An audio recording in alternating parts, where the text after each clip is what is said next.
The Iowa Supreme Court will hear arguments tomorrow over the state's enforcement of the so-called fetal heartbeat law.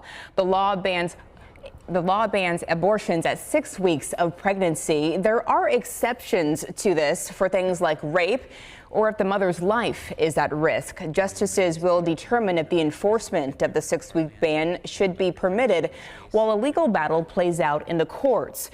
While this new law is tied up in the courts, the procedure is legal in the state up to 20 weeks of pregnancy.